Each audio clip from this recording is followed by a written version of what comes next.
Hey everyone, it's Mrs. Evans and I am tonight's mystery reader.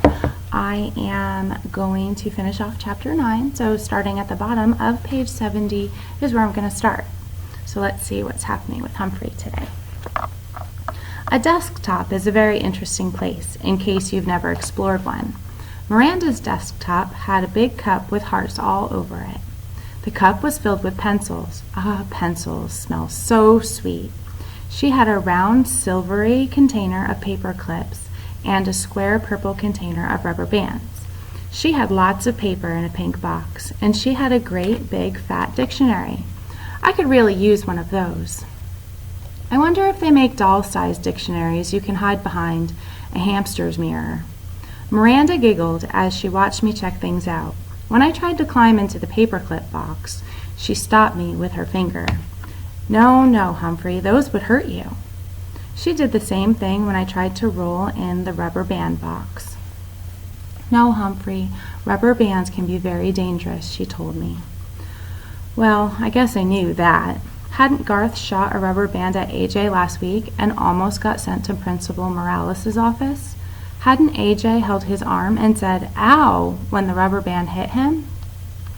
Anyway, I really enjoyed my time on the desk until I heard Clem barking. Then I made a beeline for home. Oh, Humphrey, I won't let Clem hurt you. Honest, Miranda assured me as she gently helped me back in my cage. I believed her, I really did. But when it was bedtime and Miranda's mom came into the room to say goodnight, she said some words that sent a chill up my spine. Don't forget, we're going to the Nicholson's house tomorrow night. Miranda protested. I hate to leave Humphrey. Clem gives him such a hard time. We'll lock the door this time, honey. He'll be okay, her mom said. And tonight, Clem will be in my room. After her mother left, Miranda assured me that Clem loves to sleep in Mom's room. But if anything happens and you get scared, just give me a squeak, she told me. Don't worry, I will, I assured her. I didn't sleep that night. For one thing, the stars on Miranda's ceiling glow in the dark, and they're so beautiful, I couldn't take my eyes off of them. For another thing, well, I am nocturnal. But mainly I didn't sleep because I was worried about Clem. After my experience that afternoon, I believed that no lock could hold him back. And how could a little hamster fight back? What weapon would I have against a big, hairy, bad-breathed, small-brained creature? What weapon indeed? I had an idea.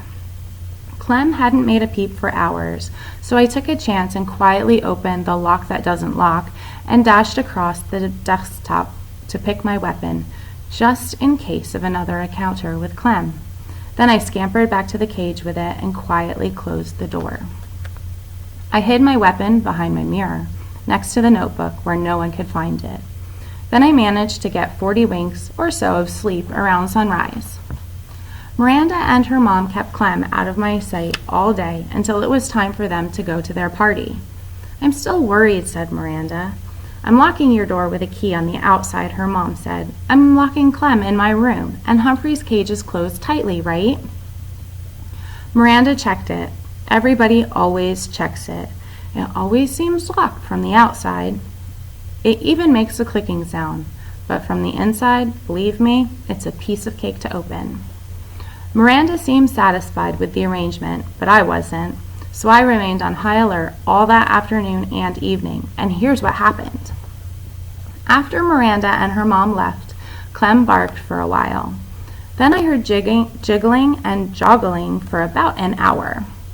Next, I heard big, hairy feet padding down the hall toward Miranda's room. Toward my room. I sucked in my breath and waited. Yes, I knew Miranda's mom had locked the door with a key, but Clem didn't seem to let little things like that stand in his way. The doorknob squeaked and rattled. It twisted and turned. Nothing happened, but that didn't seem to bother Clem, the barbarian. He jiggled, rattled, and twisted it some more.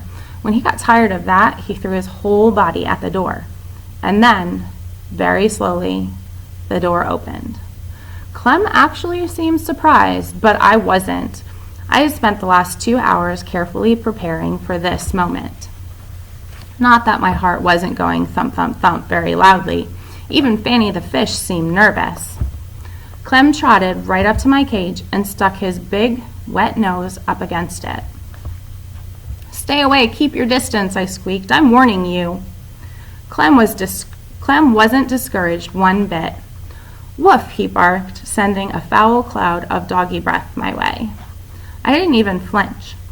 He barked a few more times and then began poking his big nose against the cage door. I wondered if he actually knew the lock was broken. The time had arrived to put my plan into action. I was in grave danger and I had no choice. I would only have one chance at Clem because I only had one weapon, a rubber band.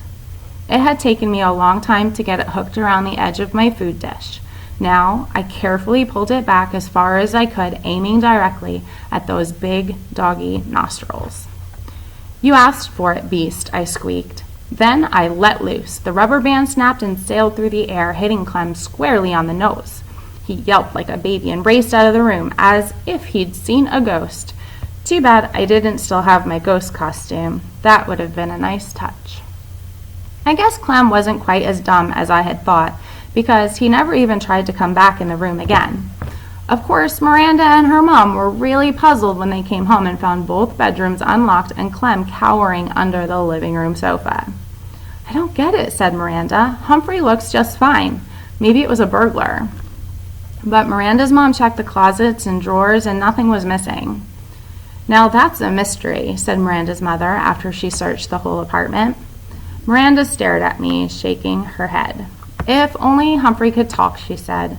"But I can if you just listen," I told her. "I bet you have a lot to tell us," Miranda continued, not understanding my squeaks. Yes, I do, I thought, enough to fill a book. Tip number 9. Hamsters do not enjoy contact with other animals. A cat or dog may eat a hamster or at least do it bodily harm. Guide to the Care and Feeding of Hamsters, Dr. Harvey H. Hammer. So that is the end of Chapter 9. Stay tuned tomorrow for Chapter 10.